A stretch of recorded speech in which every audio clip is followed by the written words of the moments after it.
Okay, Brother RA in the house, on the air. Bada boom, bada bing.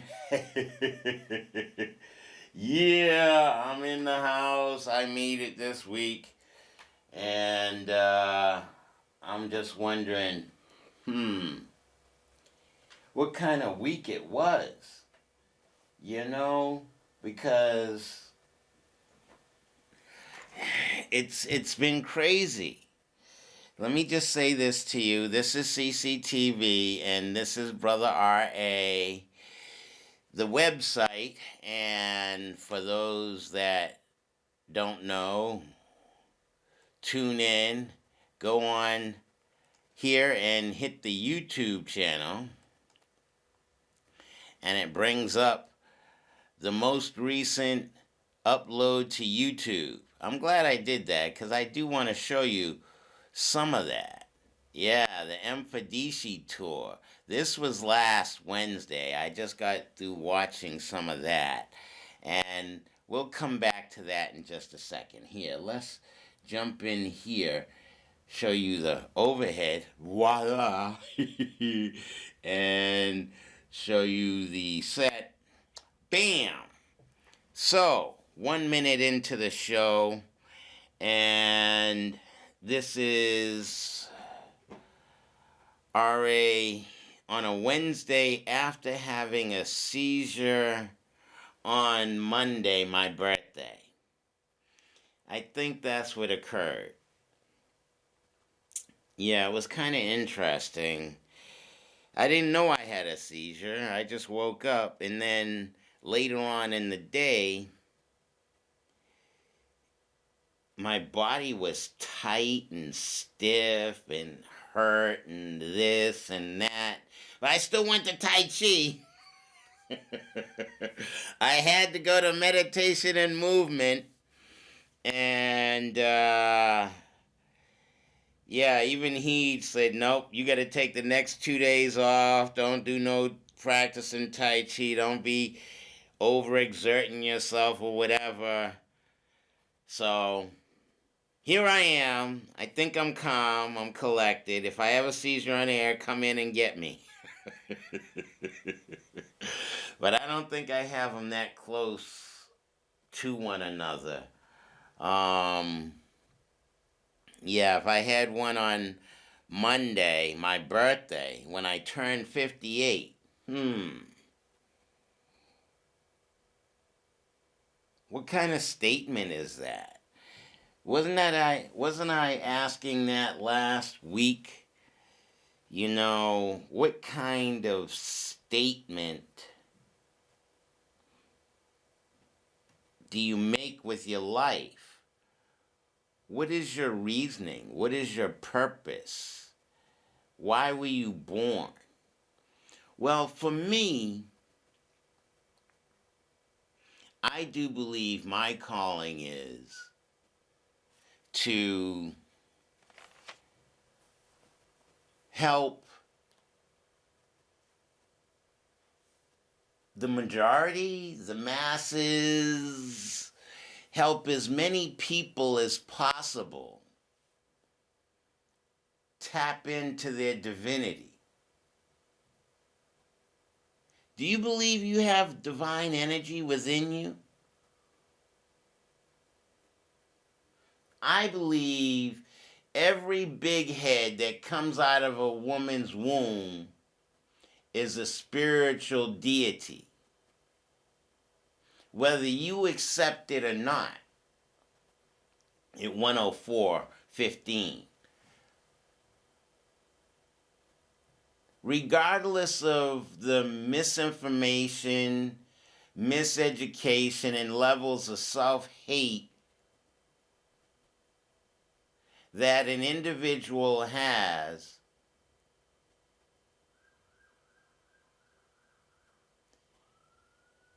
I do believe it's important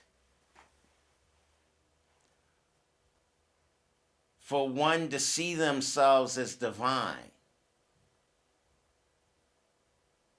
and smile at yourself and believe in the inner essence of your existence, because it's written in the Bible what Moses heard God say, I am that I am. Now, how is that I drawn? And is that line from top to bottom, are you capable of getting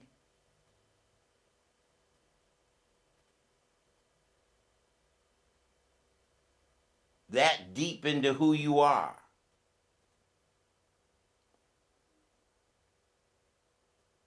Are you capable of allowing yourself to settle within yourself? Whether you are my melanin dominant brothers and sisters, or if you are my melanin recessive inbred mutant albino with a calcified pineal gland consciousness, 10630,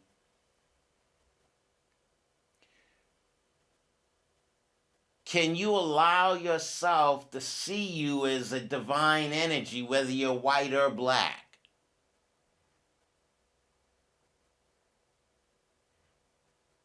And we are all interconnected and interrelated one way or another.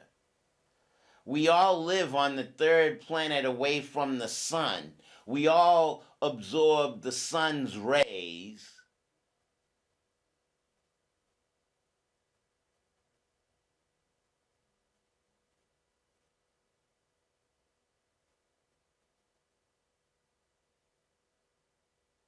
Okay, melanin recessive people have a harder time.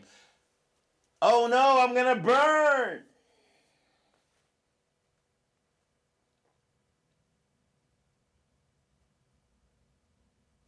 What was that conversation I heard? This black scientist, young boy, on NPR. What was that? The ride drivers constantly make me listen to the bullshit that comes out of the radio. And of course, being a media guru, and I have to listen to the melanin recessive inbred mutant albino with the calcified pineal gland logic. And this black man is a scientist, artist. I can't remember the name of his book. But I'm sure most of you who watch NPR heard that interview. But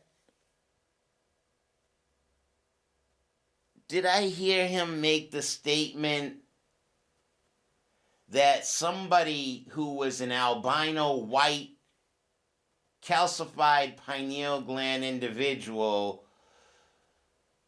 made the statement to this black man that he better be lucky that he is where he is, or some stupid shit like that? At 108. Should I be lucky where I am? Yes. I'm very fortunate that I'm melanin dominant and access the liquid in my pineal gland and balance. And I had this conversation. Last week I was discussing All Eyes on Me, Tupac Shakur, Black Panther meeting, and it was stated, or I heard, or I wrote down, I'd rather die on my feet than live on my knees.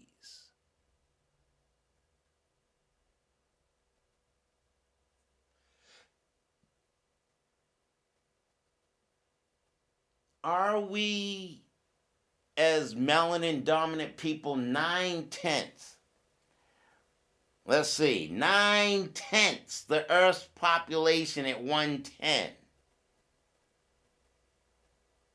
We're talking about melanin dominant people, black, brown, red, yellow people. If they all were to procreate or copulate with an albino white baby, the baby would come out Tiger Woods, Holly Berry, the quarterback, damn it. He won the Super Bowl. Told you the memory. I think I had a seizure this week, and the memory just. Each seizure causes my memory to lapse, and it just takes a long time to. Patrick Mahone, is that his name? So that he's another light-skinned black man, but he has the tenacity and the agility to run and throw. Unlike an albino white quarterback for, wait a minute, NFL is 100 years, at 111. This is a 100 years old NFL celebration. And white boys have been quarterbacks. Oh no! We can't let niggas be quarterbacks, only us whites, because we're great. Do you understand? We are great!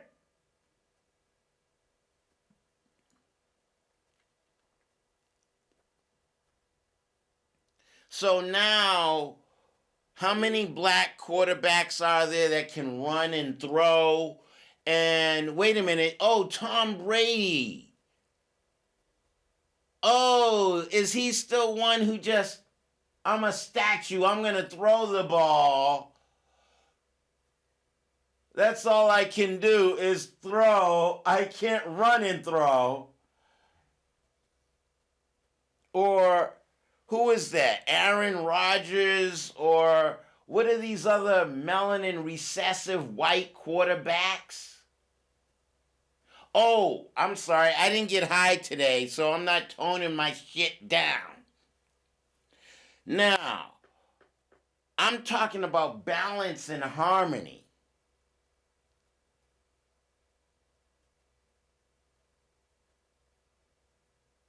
Is there competition between balance and harmony?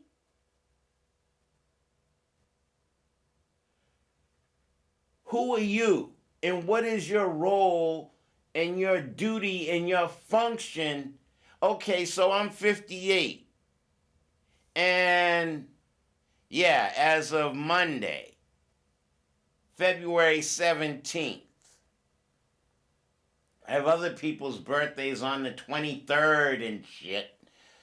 There's two children I know, their birthdays are on the 23rd. And what we had Groundhog Day, Abraham Lincoln Day. So what? There's a lot of fucking going on in May, huh?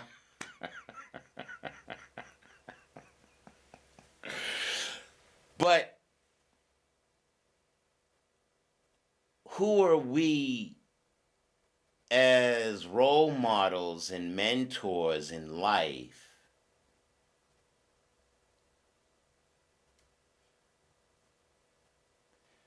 How are we to share this type of awareness of self? Alright, y'all fucked up. You had a nigga in the intellectual mecca of the world. Oh, my parents had me. And all these institutions, quote unquote, of higher learning and the media that is dispensed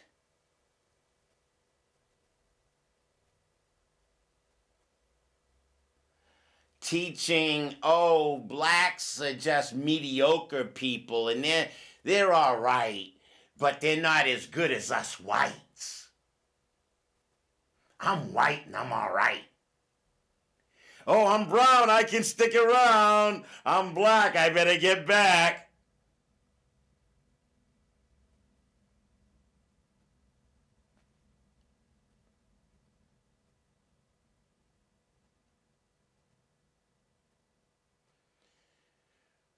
What kind? I mean, it's 1:15 on a Wednesday afternoon. I'm trying to sink deep heavily into the middle of the week and bring all the awareness and consciousness into this arena of thought.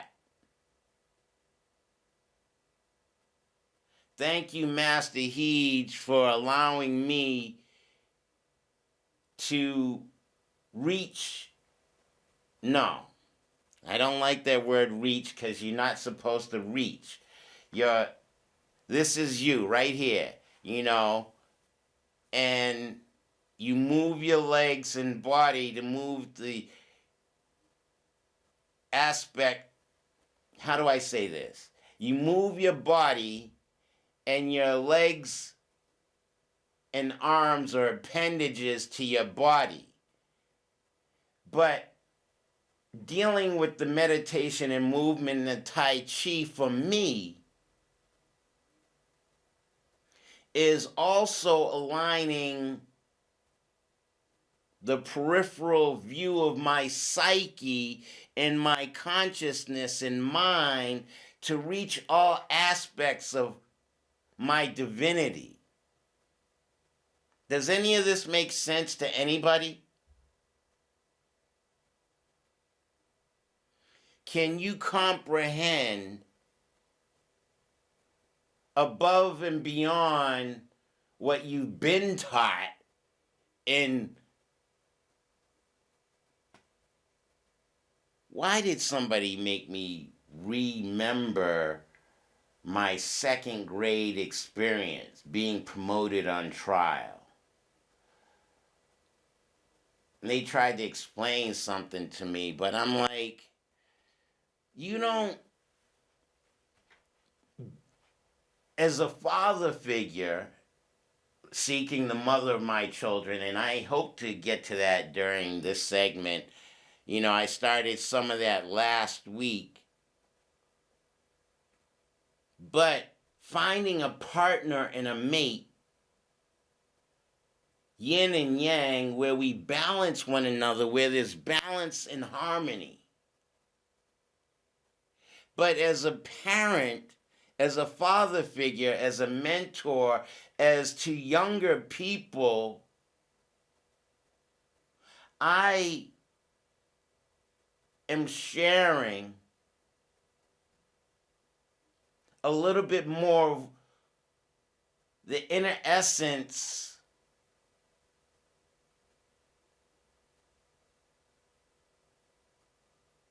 of me. Does that make sense?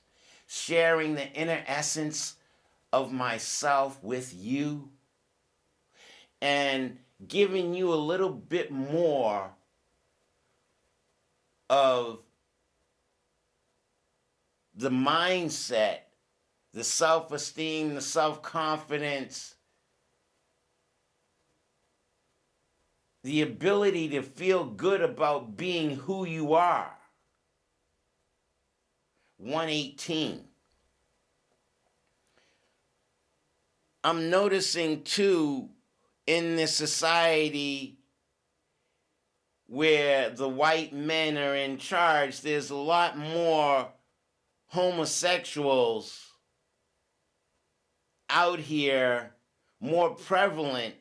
Does that mean a man is ashamed of being a male? Oh no, I wasn't supposed to be born a man.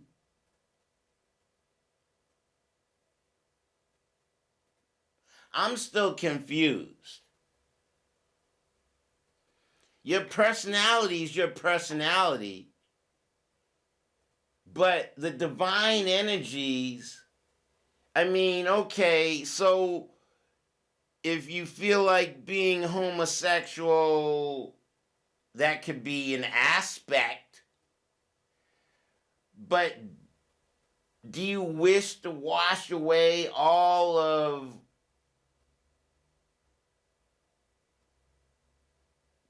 the sex you were born?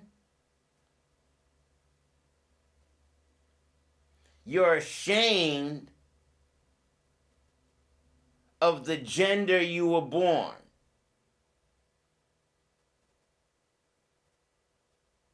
Now, is that with the white man at the helm?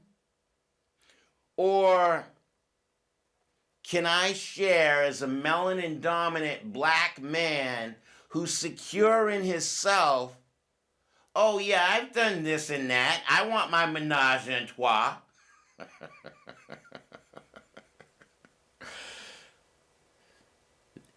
The mother of my child needs to know that.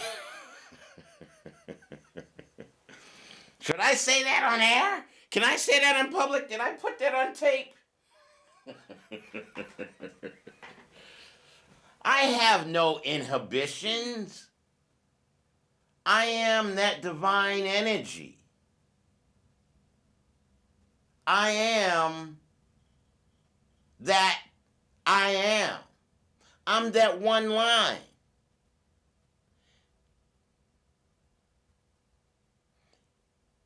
Entering deep in the inner essence of who I am. As a child of the S-U-N, not the S-O-N.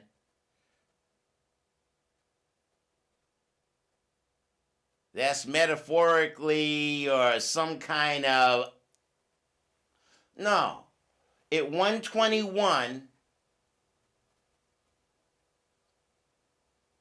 I'm a child of the sun, the S-U-N.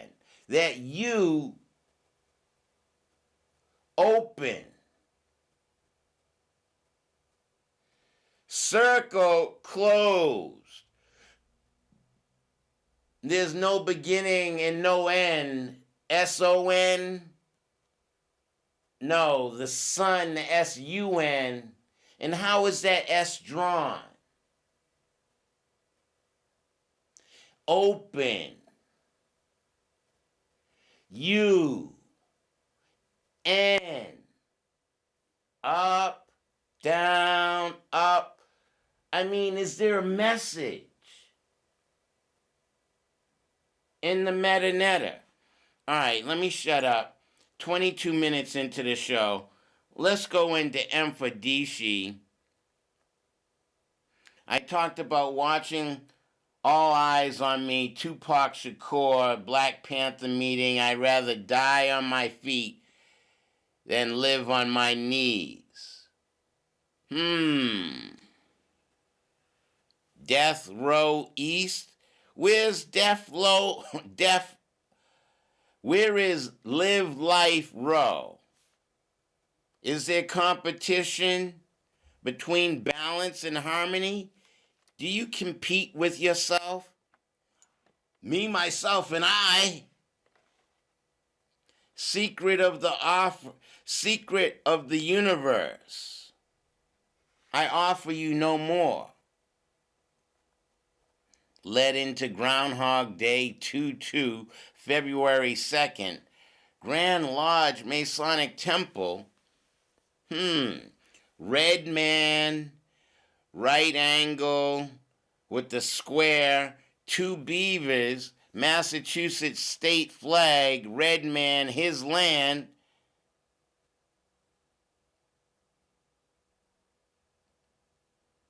The melanin recessive inbred mutant albino with his more aggressive self came in and took the red man's land.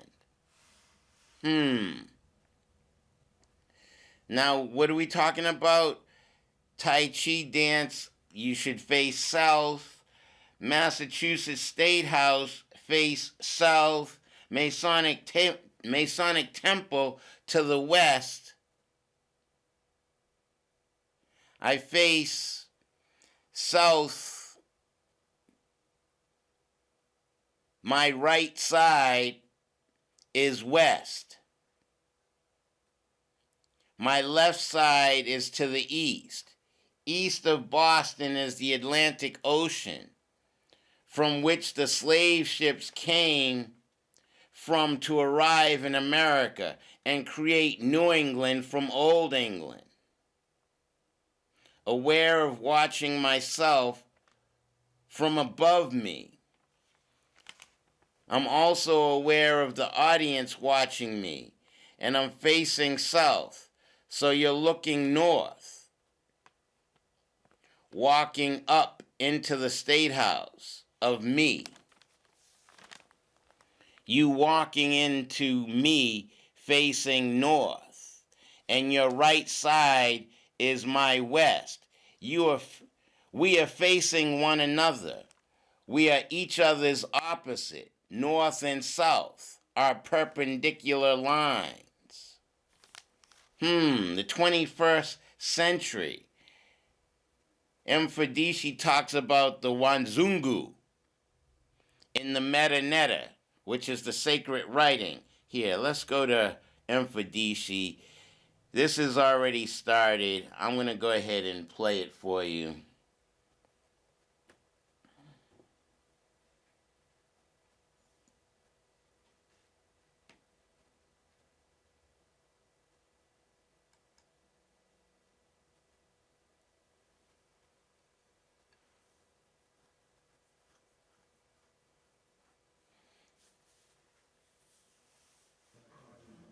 Okay.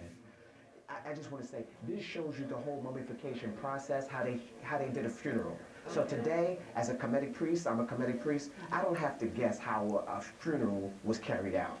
They left records. They tell you exactly how long it took to prepare the body. They showed you the procession.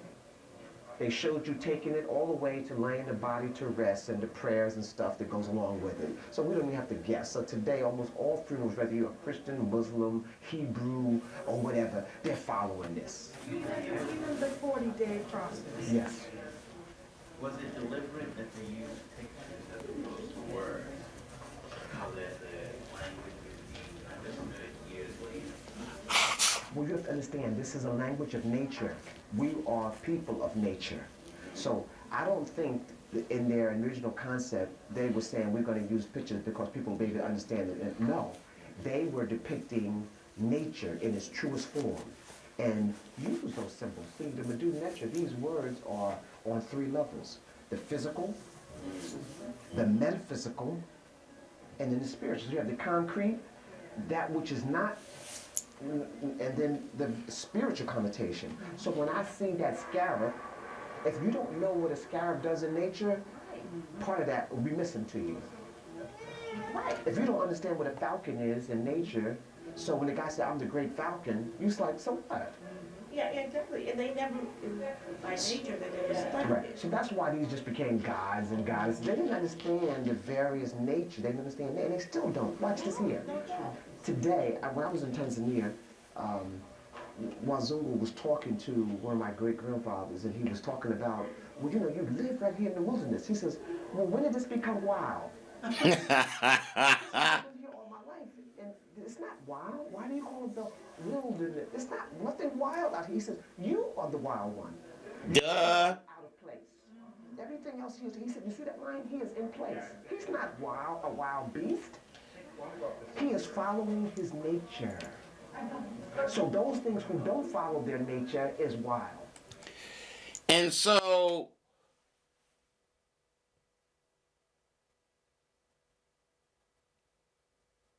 are you wild? Are you following your nature? Are you thinking for yourself? Or are you just following what your melanin recessive inbred mutant albino with a calcified pineal gland child has taught you?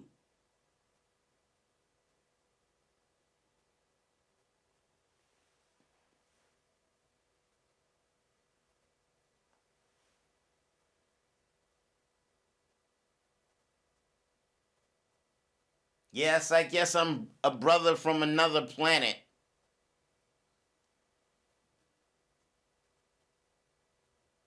being able to read the meta-netta? You mean ancient African writing, picture drawing, and have it interpreted? Yeah, I'll shut up. We'll go back to Mfadishi. All I'm saying to you, if you happen to watch,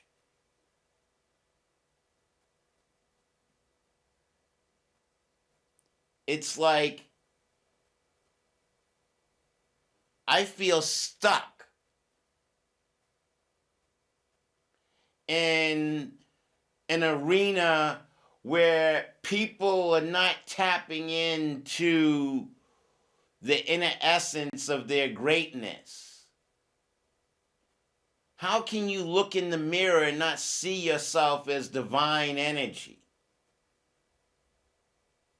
You have a heart, you have lungs, kidneys, liver, spleen. You are life. You are cognizant. You are conscientious. You are sensitive. You are. I'm not even going to put a word to it. That's how great you are. That I'm not going to limit you to, what did he say, the definition level? There's 3 levels. Would I say the denotative, the connotative, and the absolute abstract? Do you allow yourself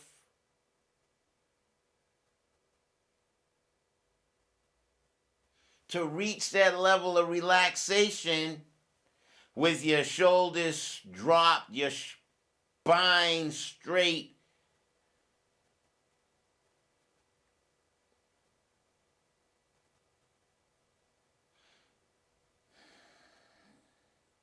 and relaxed?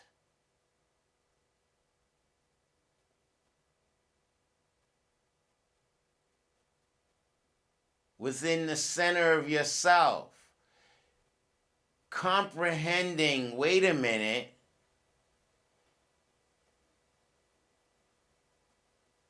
I am that I am.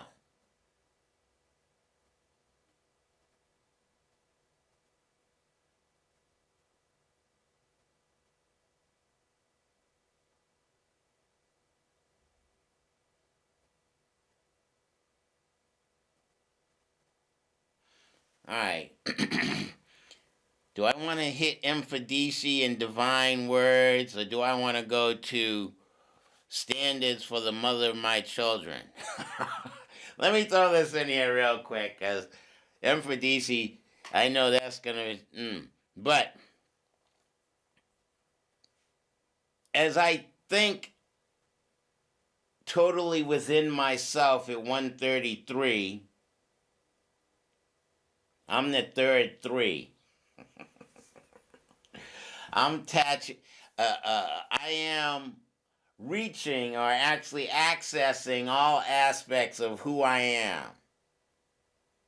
From the definition level to the metaphysical or the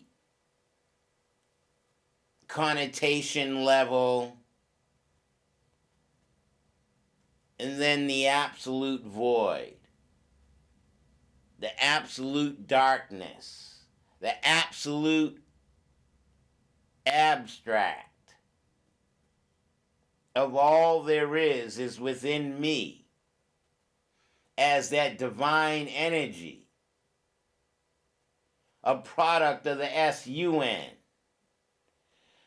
vibrating at the frequency of light. That's not heavy. That's awareness. That's thought process. That's not a calcified, hardened pineal gland that doesn't have the ability to balance itself like water. I have this in my mind. Accessing.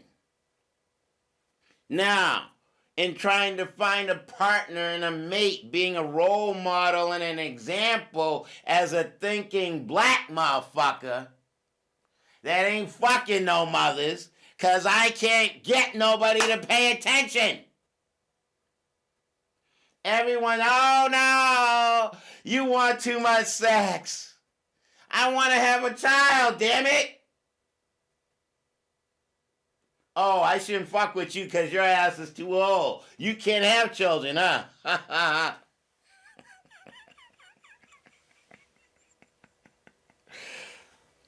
So, 35 to 40, single, never married. I won't say how many kids or whatever, but, and standards for the mother of my child.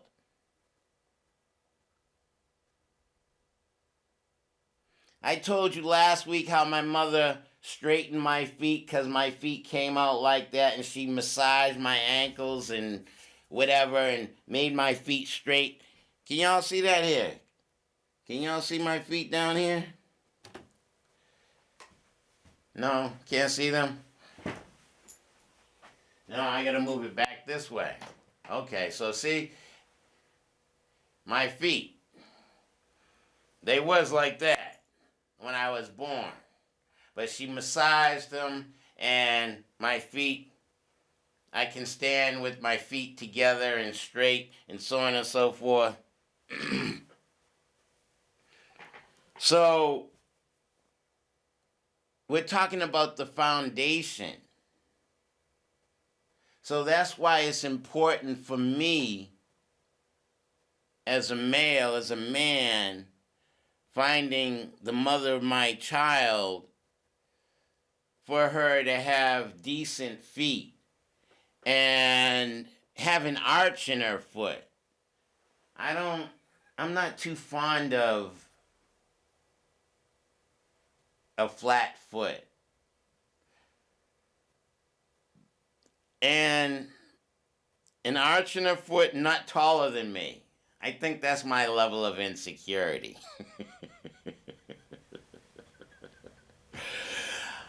Yeah, dealing with women taller than me, I don't know. I don't want no woman looking down on me. Am I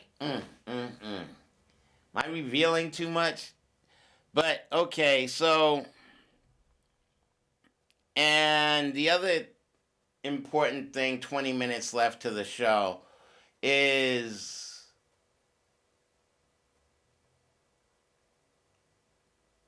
I'm willing to prepare for conception. I don't wish to have an oops baby. Now, finding a mate, are there women out there that are willing to maintain a non-dairy, quote-unquote, semi-vegan diet for 8 to 10 months to prepare for conception? Do parents plan to have children, or are all babies just oops babies? Do you prepare your body for conception by eating the foods that your body can process? And melanin dominant people can't process dairy. It comes out in their snot. And so what I'm used to showing people is like, this is one breath.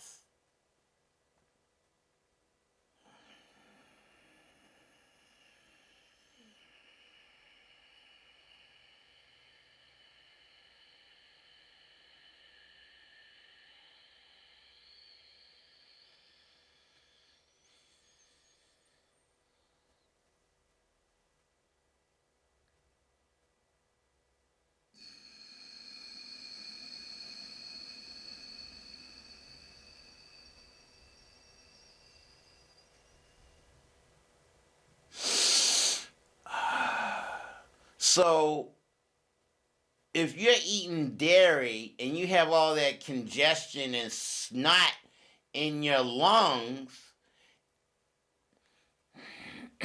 how can you breathe? Or is that a method of population control measures? Oh, yeah, that's right, too. I'm in Harvard, MIT. Oh, they're tentacles of the United Snakes government that puts out population control measures. Oh, and is that having homosexuality on a rise? Is that a population control measure to keep more and more people from procreating? Or is it a way or a means?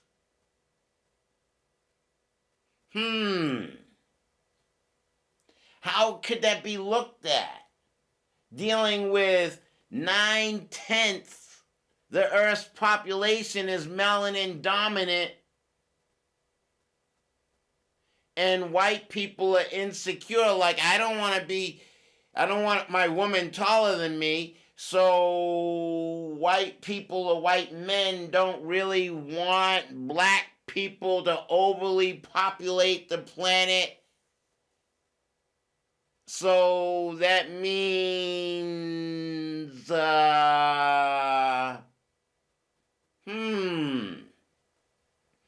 I'm just thinking out loud. Population control measures.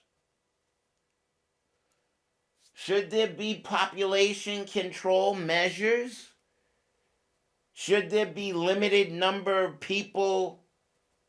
I mean, what I'm discussing is standards for the mother of my children. I'm thinking as, okay, I would like for my genes and the female's genes to be the best genes we have to offer when we procreate.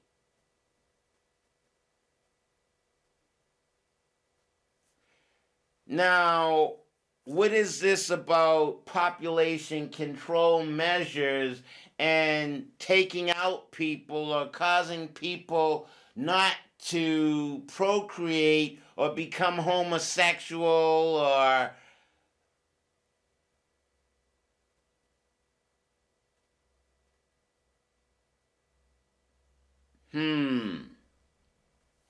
Planned Parenthood, prepare our bodies for conception.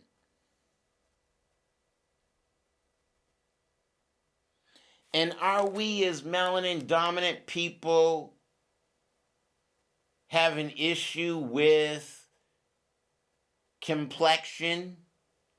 Oh no, I can't talk to her. She's too dark skinned. Oh no, I can't talk to them. They're too light skinned. Are these issues in our arena in this world? Are we convoluted? Is our thought process congested?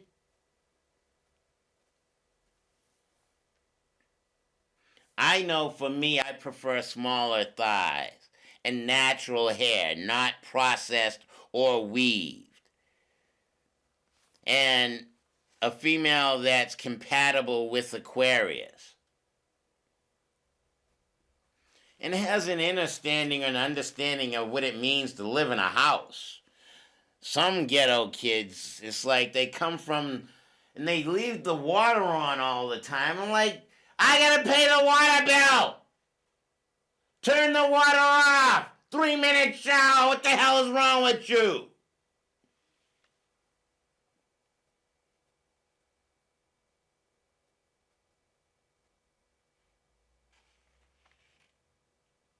Oh, I watched Tyler Perry's Daddy's Little Girl.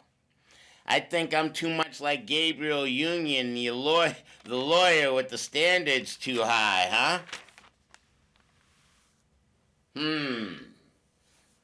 You ponder that. We'll go back to Mfadishi.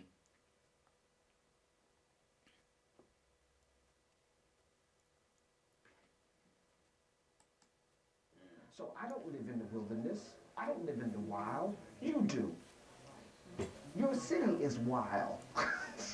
That's the wilderness.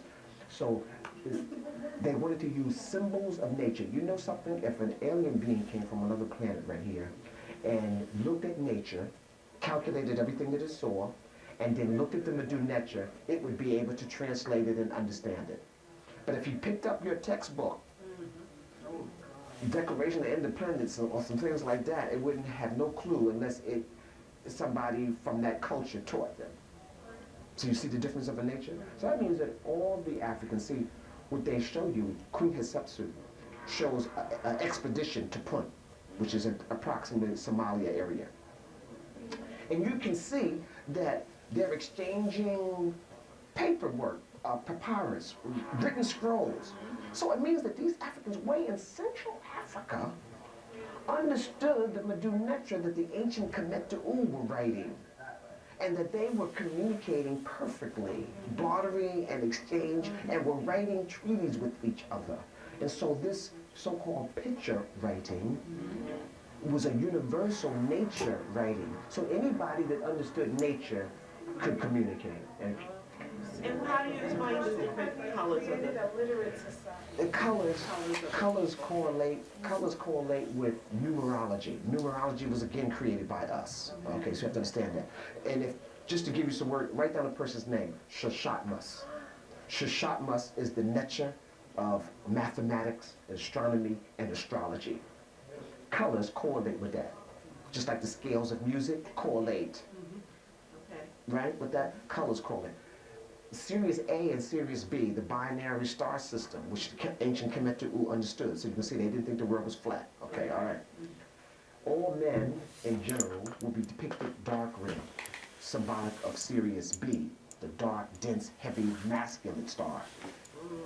Women in artwork will be depicted with the yellow ochre of Sirius A, the bright, large star.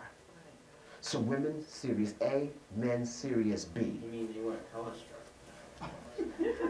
And if they wanted to give you the highest compliment, they made you black, the essence of origin of all colors. White actually isn't a color, it's the absence of color. Right, right, because that's the highest tribute was to make it black, the essence of all, where white is the absence of it. So you need to be clear about that. Okay. And this is Asar, and that's the white crown. You was asking me before, the white crown of the South, my brother. The South. That's why the Nasut. The Nasut could be just the Nasut, the ruler of the South, and wear that. That's the white crown. The red crown is somewhere like the North. It was originally like a straw little hat that the wise men wore, and they combined the two together. But that's the white crown. Ostrich feather is that a full-grown ostrich, all of his feathers are in perfect symmetry. So that was part of my art. So that's why they put it there. So how do we get upstairs? I think we got to go back out. When we saw Memrod, the head of the Mesopotamian and Ethiopian, and he was depicted as the great lion, the great Haru, the great falcon. Well, you notice even today in Western society, you go to any municipal buildings, and when I was in London, you have lions out in front. There's no lions there. Even in China, the greatest dance, the highest tribute in the martial is the lion's dance. All tribute to the Africans who taught them. It's great lions. But it also means that many of that travel took place during the age of Leo. The lion. The Nebhu, I'll talk about upstairs, which is what they call the Great Sphinx, was built during the time of Leo. Can't get enough of here. Okay, but pyramid building, the pyramids in ancient Kosh were different from the pyramids in there, only because the material they used was slightly different. And they used, you seen that shaduf, how you deal with water in ancient Kemet? You're all familiar with that? Right. Well, they use an instrument like that in Kosh to build their pyramids. That's how they lift the stones up. With levers, something like the shaduf. But what happened, in order to lift things up high, It has to be tight with the shidduch. And so the pyramids in Kosh are tighter and higher as opposed in Kemet or water-based because they use a slightly different building process. That's all. But the idea and the concepts is all of them represent the great mound, the mound of Batar or the mound of creation emerging from the great waters. Okay, enough of that. So, 10 minutes left, 7 minutes left actually. So, that was M. Fadishi, and I had videotaped his tour when he was here in 2000, I do believe. That was 2000, and the camera, and blah, blah, blah. But be that as it may, there was something, oh, that's right, too. I wanted to read in the last 7 minutes. I started last week Sage. And let's go into Sage this week. 168. Ancient sages lived in forest and wandered from village to village, sharing openly, teaching the people without profit or ownership. There were more holy aspirants in ancient times. These men and women cultivated themselves in the mountains or wandering among forests and streams. When they came to a village and saw that there was some knowledge that could be imparted to the people, they did so openly. Once they taught what was necessary, they disappeared, knowing that others would follow behind them. They did not establish religious schools, temples, or philosophies bearing their names. They knew knowledge did not belong to anyone. It could not be owned, parceled out for profit, or withheld selfishly. Nowadays, many people regard knowledge as a mere commodity to be packaged, marketed, and sold. Their interest is not in the benefit of others' souls, but for their own pocketbooks. For example, one contemporary master requires 1,000 ounces of gold before he will teach a single technique. We live in a world where the selfless sharing of knowledge is no longer a virtue. Let me repeat that one more time. We live in a world where the selfless sharing of knowledge is no longer a virtue. The more knowledge that you give away, the more will come to you. The more you hoard, the less you will accumulate. Be compassionate to others.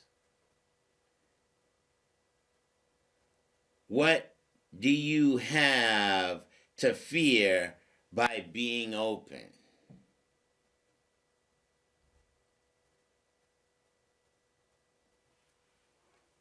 Armor 169. Ripe fruit, crisp greens,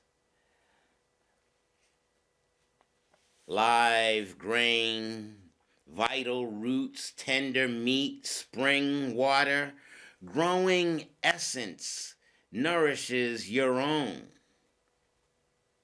Essence, alloyed with breath, makes you flexible but hard.